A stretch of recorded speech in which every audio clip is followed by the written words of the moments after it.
really sensed this sort of extra effort she was going to make it a kind of abject lesson in sort of humble acceptance and sportsmanship.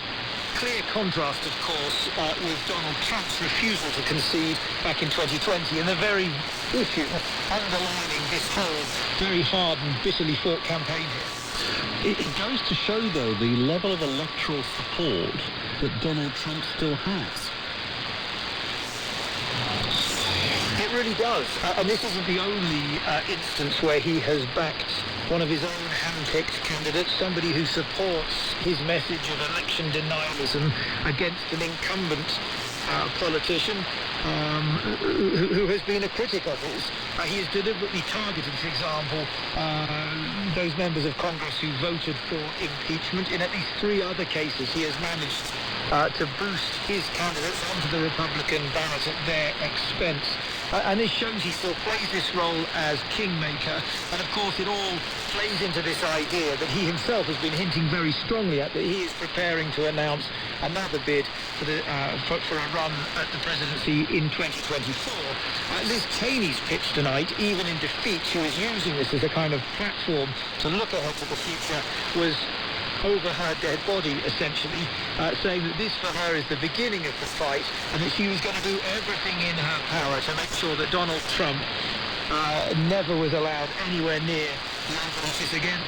And there's a lot of personal drama playing out in this story as well, because Harriet Hageman used to be a friend, actually member of staff. She used to work for Liz Cheney. Yes, that's right. I mean, she stood for office before, so she's, she's within the Republican fold.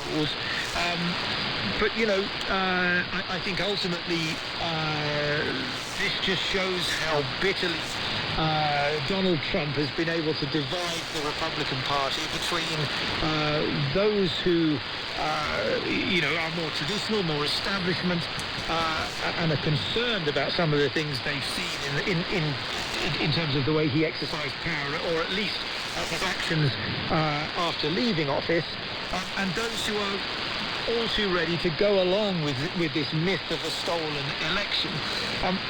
Even speaking to people here in the town of Jackson, it is clear that some people, ordinary Republicans, are sometimes reluctant to themselves to speak openly about which side they are taking, concerned about retribution and criticism, because these are now communities that are so divided. And we've heard time and time again people on all sides of the political divide say that they wish things could return to a time when politics was all about policy rather than this very, very bitterly divided fight over these very existential issues and the essence of democracy itself.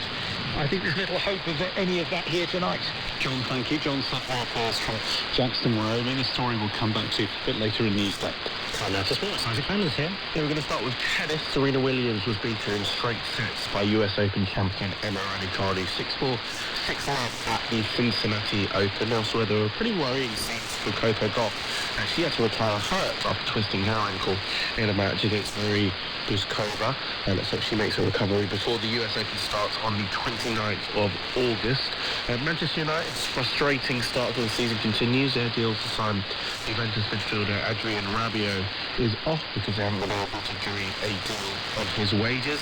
The club hope to revive a deal for manager Erik ten Hag's number one target, Frankie de Jong, but it's believed he wants to stay at Barcelona. United, of course, have lost both of their league games to start the season.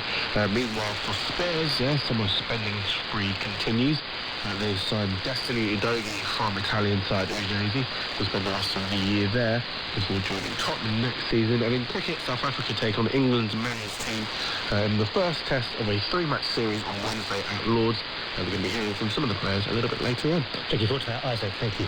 Now business, Andrew Woods in Hong Kong for us. And Cuba's allowing foreigners to invest in shops for the first time since the late 1950s, Andrew. Tell us more. Yeah, the first since the Communist Revolution in 1959, Fidel Castro's revolution. The country is in trouble economically. It has a very, very inefficient retail distribution network. In other words, there's a lot of waste and delays in delivering goods to shops, and shops are not very good at stock taking and stock rotation and so on. The idea is that the government wants to get more raw materials and other goods into both producers and consumers on Cuba. It seems like it might be falling a bit short, though, of what a lot of people had expected or hoped. In other words, we're not talking about a free-for-all, and any foreign investors can buy whatever they want. No. You've got to basically persuade the Cuban government that you're the right partner to do this. As far as distribution is concerned, then foreigners, if they're approved by the Cuban government, will be able to set up or buy out wholesalers. If they want to get involved in shops, then they have to do joint ventures with state companies, which may not be very attractive.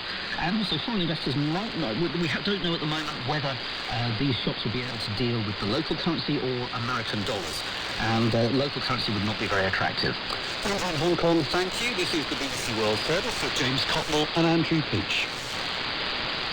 And you're listening to Newsday from the BBC. Very good morning. Good to have your company. Should we go back to the United States now and talk about Joe Biden's bill?